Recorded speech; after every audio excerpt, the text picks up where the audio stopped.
નમસ્કાર, મારું નામ અનિલ. આપણે અત્યારે માધ્યમ ન્યૂઝ અને ભરૂચની યાત્રા પર અત્યારે આવેલા છીએ. ચૈતરભાઈ જે આમ આદમી પાર્ટી અને કોંગ્રેસ એ બંનેનું ગઠબંધન જે છે એમાંથી ભરૂચમાં ચૈતરભાઈ અત્યારે ઊભા છે. ઇન્ડિયા અલાયન્સના ગઠબંધનમાં અત્યારે આજે ફોર્મ ભરાવાનું છે એમના સાંસદ ઉમેદવારનું. આપણી જોડે કોંગ્રેસના પણ કાર્યકર્તાઓ છે ઘણા. શું નામ આપણું? લુકમાન પટેલ. શું જવાબદારી તમારી અત્યારે? હું ભરૂચ શહેર વાઇસ પ્રેસિડેન્ટ છું. ઘણા વર્ષોથી કહી શકાય કે આમ તો ભરૂચ એટલે અહેમદ પટેલનું જે તે વખતનો ગઢ હતો એક્ઝેક્ટલી. અને એના પછી ભારતીય જનતા પાર્ટી મનસુખભાઈ વસાવા આવ્યા અને એના પછી ધીમે ધીમે પડ્યું. આટલા વર્ષોથી મનસુખભાઈ વસાવા જીતતા કન્ટિન્યુ જીતતા આવ્યા છે, તો શું લાગે છે હવે એનો કંઈ અસર કંઈક ફરક પડશે? એકચ્યુઅલી મારે કંઈ કહેવાનું ના હોય, તમે મીડિયાના સાથી છો એટલે તમને બધી ખબર જ છે કે શું માહોલ છે.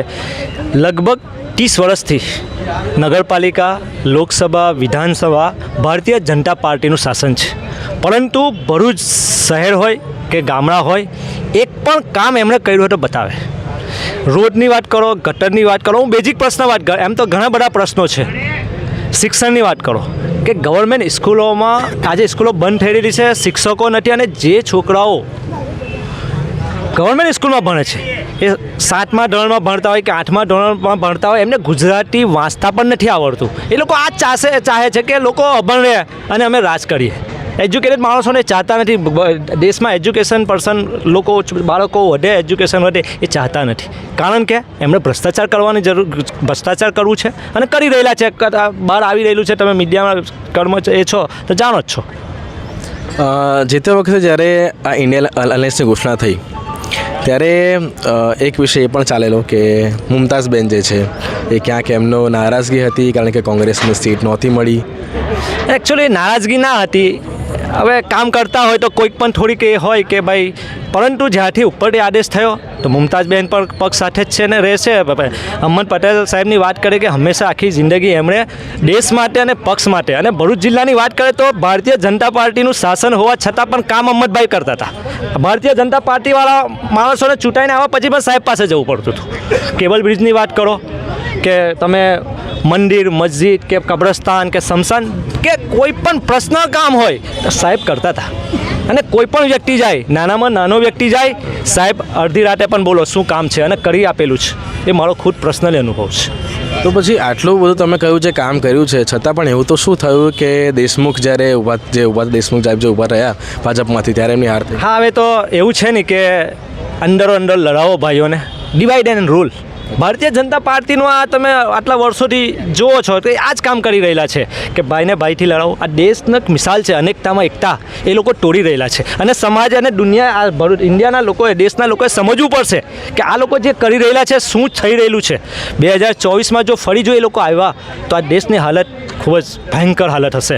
ગરીબ માણસની, દરેક સમાજની. આજે જો દરેક સમાજ એમનાથી નારાજ થઈ રહેલો છે. તમે જાણતા હશો કે કોઈ ગામડામાં જાય કે શહેરમાં જાય તો લોકો આજે એમની પાછળ દોડે છે કે ભાઈ કેમ આવ્યા તમે, આટલા વર્ષોથી છે શું કામ કર્યું.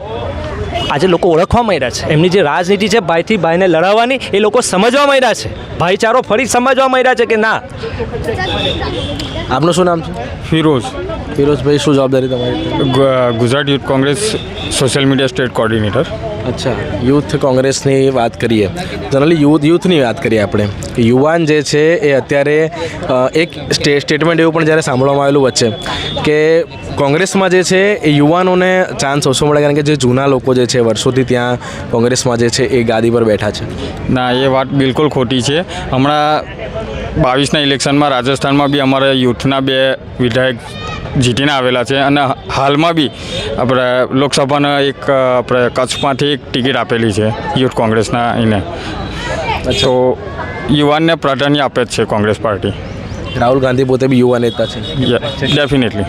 અચ્છા, એટલે હવે એ યુવાનની વાત કરવામાં આવે તો આજનો યુથ જે છે એ એક તરફ જોવા જઈએ તો ક્યાંક ખોટા રવાડે ચડેલો, કાં તો ગેમ હોય, કોઈ પણ રવાડે ચડ્યો હોય, અને એવામાં અત્યારે દેશની વાત કરવામાં આવે, રાજકારણની વાત કરવામાં આવે તો એને પછી તમે કયા પ્રકારની દિશા આપો છો?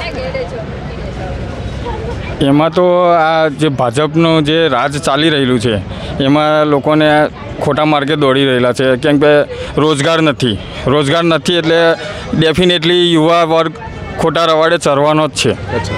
એટલે ફર્સ્ટ પ્રાયોરિટી અમારી તો એ છે કે યુવાઓને રોજગાર મળે.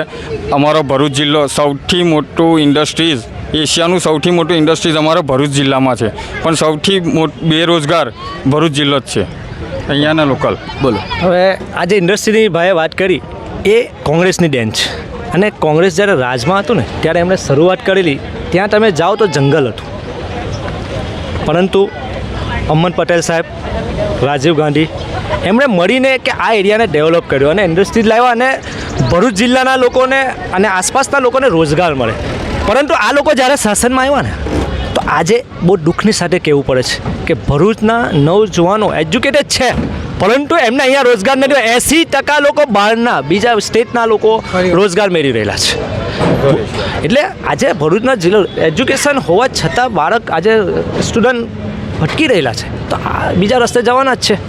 અને એમને રેલીઓમાં ભેગા કરવા ભારતીય જનતા પાર્ટીનો કે ભાઈ બેકાર છે તો શું કરશે, રેલીઓમાં લાવે. અત્યારે વિડીયો પણ આવી રહેલા છે કે પૈસા દઈને રેલીમાં લાવે, એમને પૈસા પણ નથી આપતા.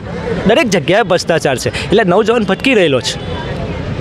એટલે એક વસ્તુ અત્યારે આજે ફોર્મ જે ભરવાના ચાલુ થયા એમાં એક વસ્તુ એ પણ હતી કે મુસ્લિમ ઉમેદવારોને ક્યાંક તોડવા માટે AIMIM જે પાર્ટીના સાંસદ ઉમેદવારને પણ ઊભા કરવામાં આવ્યા છે. ભલે ઇતિહાસ છે કે ઘણી વખતે, આજે ફર્સ્ટ ટાઈમ નથી, એ ઊભા રહે છે, પણ એનો કોઈ મતલબ નથી. લોકો જાગૃત છે, એજ્યુકેટેડ લોકો છે, એ કંઈ ફરક પડવાનો નથી. એ ગમે તેટલા ભારતીય જનતા પાર્ટી ગમે તે લોકોને ઊભા રાખે. તમે બીજી ઘણી નવી પાર્ટી ઊભી કરેલી છે, નવી પાર્ટી ઊભી કરેલી છે. બાપ શું છે? બાપ પાર્ટી. હા, આ ચિંતા તો તાત્કાલિક ઊભી થવું શું છે? એક અહીંયા કરેક્શન કરવા માંગુ છું. એજ્યુકેટેડ છે ચેતરભાઈ વસાવા, અને લોકો માટે અડધી રાતે ઊભા થવાવાળા વ્યક્તિ છે. કોઈ પણ સમાજ હોય એના માટે લડવાવાળો વ્યક્તિ છે આ. એટલે એ જ જીતવાના છે. અને એ લોકો દરેકના તમે પૂછશો ને તો એવું જ કહેશે કે ભાઈ હવે તો ચેતરભાઈ જ ચાલે, કાકાની ઉંમર થઈ ગઈ. કારણ કે એરિયાની અંદર તે બાજુથી આવે છે, ટ્રાઇબલ એરિયામાંથી. તમે ત્યાં શરાબ જુઓ, ખુલ્લેઆમ શરાબ મળી રહ્યું છે, અને એ પણ એવી ક્વોલિટીનું કે લોકો પીને મળી રહેલા છે. તો એ યુવા કાં જશે, એની ફિકર કોણ કરશે? મનસુખભાઈ 3-5 તમથી જીતતા હોય તો કેમ ના એમની ફિકર કરી, નવજવાનોની ફિકર કરી? તમે અમને કીધું કે લોકો એટલે ભણેલા છે, એજ્યુકેટેડ છે, એટલે એમને ખબર પડે છે. તમે આવી વાત કરી. એક્ઝેક્ટલી. શરૂઆત તમે એવું પણ કહ્યું કે અહીંયા એજ્યુકેશનનો અભાવ છે. એક્ઝેક્ટલી. હા. Good question. તમારા ક્વેશ્ચનને હું બિરદાવું છું. એનું કારણ એક જ છે કે જે એજ્યુકેશન લઈ રહેલા છે ને સાહેબ, એ પ્રાઇવેટ સ્કૂલો અને પ્રાઇવેટ સંસ્થાઓમાં રહેલા છે. ગવર્મેન્ટ સ્કૂલમાં નથી રહેલા. પોતાના ખિસ્સામાંથી બાપ મજૂરી કરે છે અને ફૂલ ફી ભરે છે અને પછી એજ્યુકેશન મેળવી રહેલા છે. કોઈ ગવર્મેન્ટ સ્કૂલમાં નથી, ગવર્મેન્ટમાં તો ટીચર પણ નથી અને ગુજરાતી લખતા વાંચતા પણ નથી આવડતું. તમે મારી સાથે ચાલો, કેટલી સ્કૂલો ભરૂચમાં બંધ થઈ ગયેલી છે, અને ગુજરાતની વાત કરો 6000ની ઉપર સ્કૂલો બંધ થઈ ચૂકેલી છે. એ સાનું એજ્યુકેશનની વાત કરે, એ પોતે જ ભણેલા નથી તો શું દેશના બાળકોને ભણાવવાના છે? તો જે લોકો ભણેલા નથી એ લોકો તો કદાચ જે વોટ છે તૂટવાની શક્યતા ખરી ને એમના તો. જે લોકો ભણ્યા નથી હા તો હવે ઓળખી ગયેલા છે. અચ્છા. હા, એ ઓળખી ગયેલા છે કે આ લોકો તો ખાલી છેતરવા જ આવે છે. મોટી મોટી વાતો કરો, 15 લાખ આપીશું, 2 કરોડ રોજગાર આપીશું, આ આપીશું, પેલું. હવે લોકો સમજી ગયા ખાલી વાયદાઓ કરે છે. મોદીની ગેરંટી, શું ગેરંટી? એક ગેરંટી પૂરી કરેલી હોય 10 વર્ષમાં તો બતાવે, એક પણ ગેરંટી બતાવે. ખાલી ઇલેક્શન આવે એટલે ગેરંટી બતાવે, પછી ક્યાં ખોવાઈ જાય છે. એમના 5 ઉદ્યોગપતિઓ પાસે ચાલ્યા જાય છે, અને ઈડી ને આ બધું તમે જાણો છો, રેટ પડાવીને રૂપિયા બનાવવાના ધંધા છે, અને દેશને ફરી ગુલામ બનાવવા જઈ રહેલા છે. 2024માં દેશના નાગરિકે જાગવું પડશે અને ભારતીય જનતા પાર્ટીને જાકારો આપવો પડશે. કારણ કે આજ જો 24માં નહીં તો કદી નહીં, એ પરફેક્ટ આ વાત છે. એટલે એક્ટિવ થવું પડશે. અને તમારા માધ્યમથી હું તમારો આભાર માનીશ, તમારા માધ્યમથી અપીલ કરીશ જનતાને કે આ દેશ બચાવવાની જરૂર છે. કારણ કે આજે રાહુલ ગાંધી જુઓ, રાહુલ ગાંધી એક એજ્યુકેટેડ પર્સન, દેશમાં ક્યાં ભણેલા છે. પપ્પુ કહેતા હતા ભાઈ બધી એમણે જે કંઈ ભવિષ્ય એમણે કીધું ને કે આ થશે, કોરોનામાં આ થશે, આ બધી સાચી વાત. કોરોનામાં થાળી વગાડી, તમે શું કર્યું? વેક્સિન કે જે ફેલ કરેલી છે, અને તેને દેશમાં વહેંચવામાં આવી. કઈ લોકો મૃત્યુ પામ્યા, કઈ જવાન માણસો જે વેક્સિન લઈને એટેક આવી રહેલા છે. તો તમે તો દેશના લોકોના જીવ સાથે તમે તો ચેડા કરી રહેલા છો. તો રાહુલ ગાંધી જે કંઈ પણ કહી રહેલા છે, તો આજે દેશને એવા વ્યક્તિની જરૂર છે કે જે સત્ય કહી રહેલા છે અને હિંમતથી એમની સામે ઘણા બધા ઈડી કે પછી તમે વાત કરો કે બધા સંગઠનો પડેલા છે પણ એકલી જાતે એમ બોલી રહેલા છે ને લડી રહેલા છે. તો આજે દેશને એવા વ્યક્તિની જરૂર છે કે જે દેશ જે કોંગ્રેસના રાજમાં ઉપર હતો તો ફરી ઉપર આવે ને એનાથી ઉપર લઈ જાય. એટલે દેશના લોકોએ નાગરિકોએ જાગવું પડશે. આપણી જોડે અત્યારે એક કાકા પણ છે. કાકા શું નામ તમારું? નઝીરભાઈ શેખ. નઝીરભાઈ, કેટલી ઉંમર હશે તમારી? મારી 65 વર્ષ. કારણ કે તમારે આમ ઉંમર જો લાયક ઘણો બધો અનુભવ હશે ભરૂચ જિલ્લાનો, એટલે અહેમદ પટેલનું શાસન પણ તમે જોયું હશે અહીંયા. હા, અહેમદ પટેલ સાથે અમે કામ કરેલું છે. અચ્છા, તો હવે એક પ્રશ્ન એ થાય કે ભરૂચ જે કહી શકાય કે વિધાનસભાના ઇલેક્શનમાં જે છે એક કોંગ્રેસ જે છે એ ક્યાંક ભારે પડે છે ભરૂચમાં, પરંતુ જ્યારે લોકસભાનું ઇલેક્શન આવે ત્યારે પાછું કોંગ્રેસ હતું એ થઈ જાય છે, દબાઈ જાય છે. તો સમગ્ર ભરૂચ જિલ્લાની વાત છે ને, આ તાલુકાની વાત છે, બરાબર? હા, હા, વિધાનસભા તાલુકાની વાત છે. પરંતુ ગયા વખતેની વાત કરીએ, આ જે વિધાનસભાને આગળની વાત કરીએ ત્યારે 5 જે સીટો છે એ કોંગ્રેસ પાસે હતી, બરાબર છે? તો ત્યારે કદાચ એ ફરક પડવો જોઈતો હતો. ફરક એટલે 2014 બાદ આ ફરક પડ્યો બધો. આ જ્યારથી આ મશીન આવ્યું ત્યારથી બધો ફરક પડ્યો છે. અને કાલે સુપ્રીમ કોર્ટે જજ ખન્ના અને પેલા નારાયણ કે હું નામ બીજા જજ હતા, એમણે 4 કલાક સુધી બહેસ કરી. 4 કલાક સુધીને હવે આવતીકાલે પાછું છે. અને એમાં ચૂંટણી કમિશનર બધા જ આવ્યા હતા એ લોકો, અને બધાને હાજર રાખેલા હતા. અને એમણે કબૂલ્યું બી કે આમાં છે ને ગપચો થયો છે. અચ્છા. હા, કે એ લોકો અત્યાર સુધી એવું કહેતા હતા કે ગોડાઉનમાંથી, એમના સમગ્ર ગોડાઉનમાંથી સીધા મતદાન મથક પર એ જાય, આ પેટીઓ મશીન જાય એમના. પણ વચમાં આ માનવ છેદ થયો છે. વચમાં માનવ છેદ થયો છે એટલે આ એ ખુદ આ એ લોકો માન્યા, હું ચૂંટણી કમિશનરવાળા ખુદ માન્યા કે માનવ છેદ થયો છે. અચ્છા. હા, ભાઈ, તમે 2014ની વાત કરી, 2014થી જે આ વિષય ચાલી રહ્યો છે, પરંતુ મનસુખ વસાવા 1999થી વાત કરી ત્યારથી સાંસદ કન્ટિન્યુ છે. મેં તો કહું છું મનસુખ વસાવા ઠીક છે, પણ 26 ગુજરાતમાં કોઈ વખત ગુજરાતનો પ્રશ્ન કોઈએ બોલતું જ નથી. હું આ સંસદમાં મેં કેટલી વખત જોઉં છું ટીવીમાં, ગુજરાતનો કોઈ સભ્ય એ સંસદ સભ્ય બોલતો જ નથી કે ગુજરાતમાં શું છે ને ગુજરાતમાં શું છે.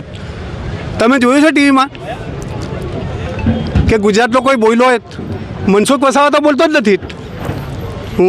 ને અહીંયા કામ શું કર્યું છે એમણે? આ 70 વર્ષ કે 65 વર્ષ કે 80 વર્ષ પહેલાં જે કામ હતું એ જ કર્યું છે એમણે શું કર્યું છે? કોલેજો હતી, સ્કૂલો હતી, દવાખાના હતા, બધું જ હતું ને. હા, એમણે શું ધાર મારી છે ને કે અમે બનાવ્યું, અમે હું કોઠો બનાવ્યો તમે? હા, એ નામ બદલવામાં માહિર છે, નામ બદલવામાં માહિર છે, બીજું કંઈ નહીં. એટલે એક ભરૂચમાં કહી શકાય કે મુસ્લિમ માઇનોરિટી જે છે સંખ્યા છે, નો ડાઉટ, અને એના મત પણ છે. તો હવે એ માઇનોરિટીના પ્રશ્નો શું છે? માઇનોરિટીના પ્રશ્નો તો બધા બહુ છે. કારણ કે મને જે પ્રકારે અનુભવ રહ્યો છે, જે પ્રકારે કે સરકારી જે સુવિધાઓનો લાભ તો તમે એટલે જે છે એ લેતા આવ્યા છો વર્ષોથી. એ છે ને, જો 100%માંથી ખાલી 5 કે 10% મળે છે, વધારે નથી મળતું. હા, ને મુખ્ય પ્રાયોરિટી છે શિક્ષણ. હા, શિક્ષણ એ બી શું છે, અમે જાતે ઊભા થઈને કરીએ છીએ, કોઈ હેલ્પ નથી થતી ગવર્મેન્ટની. હા હા, એમાં 100માં 5 ને થતી હશે કે 2 ને થતી હશે, 98 તો એમ જ જાય છે.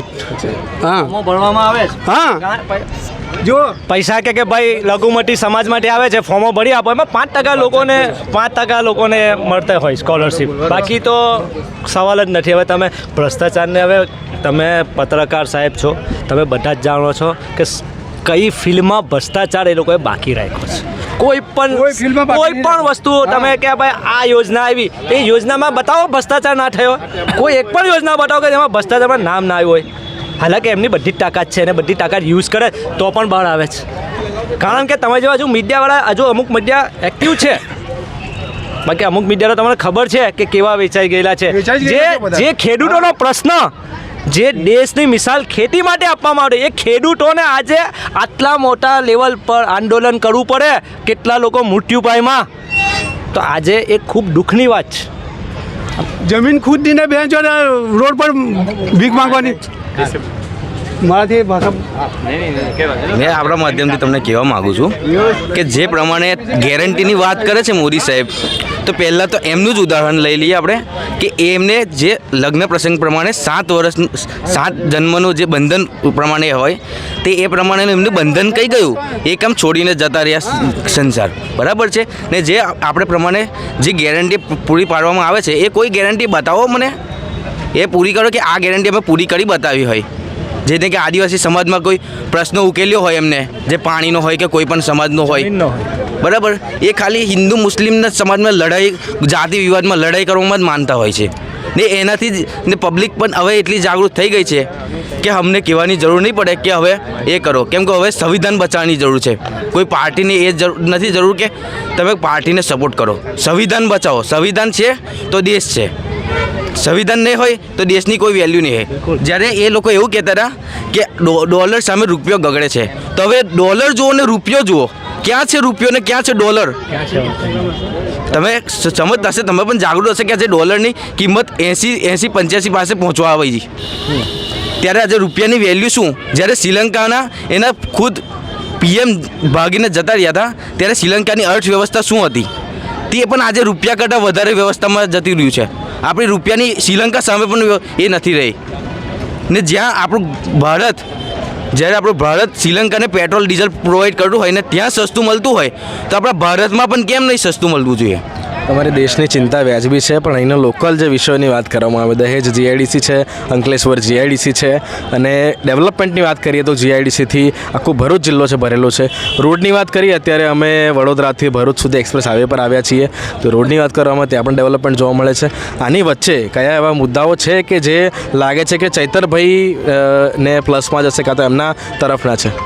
હવે તમે જો રોડની વાત કરતા હો ને ભાઈ, હા, તો તમને અત્યારે ખૂબ સારા દેખાય છે. એનું કારણ ખબર છે તમને? શું કારણ છે? ઇલેક્શન છે. બાકી આ ભરૂચમાં 12 મહિનામાંથી 10 મહિનામાં તો અમારે એવું વિચાર કરો કે અમે ભરૂચ ખાડામાં છે કે ખાડામાં ભરૂચ છે કે ભરૂચ ખાડામાં છે, તમને સમજ ના પડે. તમારી કમર ઉંમરવાળા વ્યક્તિની કમર, ટ્રાફિકની સમસ્યા જુઓ.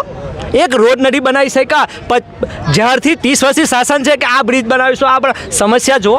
અહમદ પટેલ જેમણે આ કેબલ બ્રિજ બનાવ્યો, આ ટ્રાફિકની સમસ્યા જોઈને આ લોકો એક ટ્રાફિકની સમસ્યા હલ નથી કરી શક્યા. આ લોકો ફક્ત છે ને મસ્ત થવામાં જ છે કે પોતાની પેઢીઓ સુખી થાય અને જનતા જાય.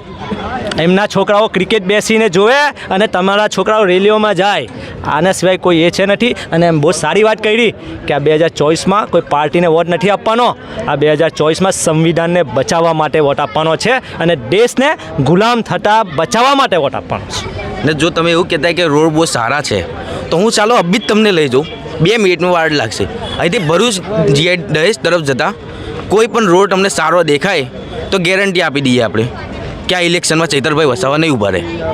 અભી હાલમાં જવું હોય તો તમારે, તમે જો કહેતા કે રોડ બહુ સારા છે તો અભી હાલની જ વાત કરી લે ને. તમે આ ગ્રાઉન્ડની બહાર નીકળશો તો પણ તમે રોડ જોવા મળશે કે કેવા છે એ પણ જોઈ લો તમે.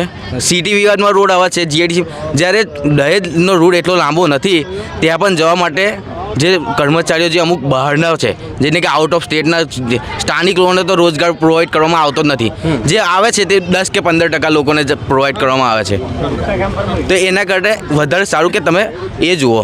જ્યારે એ લોકો પાર્ટીઓને જ્યારે MLA છે જે બધા ખરીદવા માટે આટલા પૈસા એ લોકો વેચે છે, તો એ જ પૈસા તમે જનતાના કામ માટે વેચતો તો તમારે કોઈ MLA કે કોઈને ખરીદવા નહીં પડે. ઊભા થઈ જાઓ. શબ્દ એ જ છે ને કે જ્યારે તમે કોઈ નેતાઓને ખરીદવા માટે આટલા પૈસા ભેગા એ કરો છો કે એમને આટલા પૈસા અમે ખરીદી લીધા, તો તમે એ પૈસા જનતાના કામ માટે વાપરો તો તમારે કોઈ MLA ને ખરીદવા નહીં પડે. ગઈકાલે છે ને, શબ્દ આ છે મારો. ની વાત કરી ને તો ગઈકાલે અહીંયા બહાર રોડમાં વચમાં ગટરમાં ગાડી ફસાઈ ગઈ. વિચાર લો, રોડમાં ગટર કામ કર્યું હશે એટલે ખુલ્લું રાખીને ચાલ્યા ગયા. એટલે કામ બી શું કર્યું, ખાલી સમજ પડી, ગાડી ફસાઈ ગઈ ને ટ્રાફિક જામ. આ પરિસ્થિતિ છે. ખાલી શો કરવામાં, જોરથી બોલવામાં, જૂઠું બોલવામાં, લોકોને ગુમરાહ કરવામાં, એ સિવાય કંઈ કામ નથી કર્યું. હવે જનતા જાગૃત થઈ ગઈ છે. આ તમે આ આક્રોશ જોઈ રહેલા છો, આ બધા ઊભેલા છે, જુઓ. અનેકતાના એકતા આ મિસાલ દેખાઈ રહી છે. કાકાએ વાત કરી ને કે સૌથી મોટું શું કારણ છે ખબર છે? મારા ફાધર છે 84 યર્સ ઓલ્ડ છે.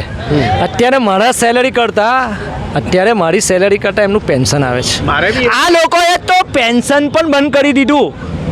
જે બાપ ને માં હોય, એમના બાળક કદાચ બીજા રસ્તે હોય ને એમને ના રાખે તો એમની હાલત શું થાય? કોંગ્રેસ પક્ષે તો જે 60 વર્ષ પછી છે ને એમની પણ ફિકર કરીને શાળામાં સારું પેન્શન આપેલું હતું.